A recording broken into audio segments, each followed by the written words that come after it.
Integrate the following. सबसे पहले question number 25 solution. देखो जो कोस स्क्वायर एक्स है, अगर इसको ऊपर भेजें तो ये आपका बन जाता है सेक स्क्वायर एक्स, ठीक है। और नीचे आपका क्या है 1 माइनस 10x का स्क्वायर dx। किसको टी माने कि आपका जो dx के साथ कुछ चला जाए? 10x को मानना चाहिए। और 10x को अगर माने ना इस पूरे को मान लिया करो।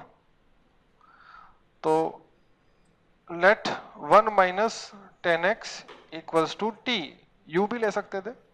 तो ये आपका हो जाएगा माइनस का sec square x dx equals to dt, यानी कि माइनस की कमी है ना। तो ये माइनस आप नेक्स्ट स्टेप में करके कैसे लिख सकते हो? ऐसे लिख सकते हो माइनस का dt, यानी कि ये जो है आपका माइनस का dt बन जाएगा आपका। अगर ये आपका इंटीग्रेशन लेट से i है, तो जो आपका i है वो क्या बन जाएगा? माइनस का dt और अपॉन में टी स्क्वायर, ठीक है। तो एक फार्मूला आपको पता होना चाहिए 1 अपॉन टी स्क्वायर का, डायरेक्टली वो होता है माइनस 1 अपॉन टी प्लस सी। डायरेक्ट याद रखो इसको भी, ठीक है। तो इसकी जगह डायरेक्टली क्या लिखोगे फिर आप? 1 अपॉन टी लिख दोगे प्लस सी, और टी की वैल्यू रिटर्न कर दो आप। टी की वैल्यू रिटर्न करेंगे तो क्या हो जाएगा 1 माइनस 10x प्लस सी। ये आपका आंसर आ गया, हाईलाइट कर दीजिए। अगर आपको लग रहा है कि 1 अपॉन टी स्क्वायर डायरेक्टली कैसे बन गया, बता देते हैं इसको, यहां बता देते हैं हम। देखिए 1 अपॉन टी स्क्वायर का मतलब टी की पावर -2, यानी कि टी की पावर -2 प्लस 1 और -2 प्लस 1। तो यानी कि ये आपका प्लस सी भी लगाना चाहिए। तो यानी कि टी की पावर -1 और नीचे -1 प्लस सी। अब देखो ना, ये -1 है तो ये बन गया ना -1 अपॉन टी, ये टी नीचे चला जाएगा। तो बजाय ये सब करने के आप ना इसको डायरेक्टली भी याद कर लो, ये फार्मूला बना लो आप अपने दिमाग में, इसको याद रखो, ठीक है। तो ये सब इसका डेरिवेशन था। अब इस क्वेश्चन की बात करते हैं, सॉल्यूशन। इसका इंटीग्रेशन, तो ये आपका कोसेक्स अपॉन में 1 प्लस साइन एक्स dx। तो आपको दिख रहा होगा कुछ, इसको मान लो टी, 1 प्लस साइन एक्स को पूरे को मान लो।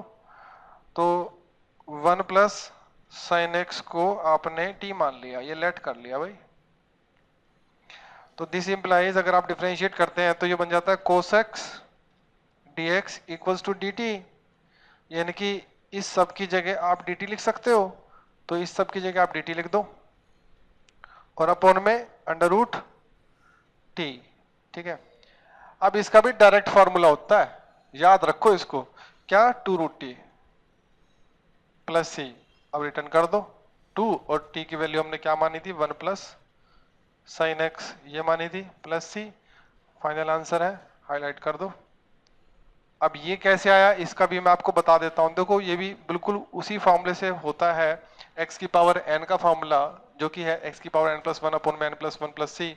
तो उसी का यूज करते हैं। तो इसमें भी क्या होगा, जब ये ऊपर जाएगा तो ये t की पावर -12 जाएगा, ठीक है ना। और जब आप इसको इंटीग्रेट करेंगे, इसको हम अलग से बता रहे हैं, तो t की -12 प्लस 1 और नीचे -12 प्लस 1, यही बनेगा। -12 प्लस 1 मतलब कि t की पावर आधा, और यहां पर t की पावर आधा प्लस सी। अब ये 2 ऊपर चला जाएगा, और इसको आप यही तो लिख सकते हो, समझे। तो ये जो है ना, आपको ये डायरेक्टली एक तरह से फार्मूले के रूप में भी याद होना चाहिए। ये इसको फार्मूले के रूप में भी याद रखो, बजाय इसके कि पूरा डेरिवेशन करो तब करो, इसको डायरेक्टली भी याद रखो। ये दो इंपॉर्टेंट चीजें हैं भाई, ये बहुत इंपॉर्टेंट है दोनों के दोनों। ये भी इंपॉर्टेंट है और ये भी इंपॉर्टेंट है, अक्सर यूज हो जाता है, इससे आपका समय बचेगा, ठीक है।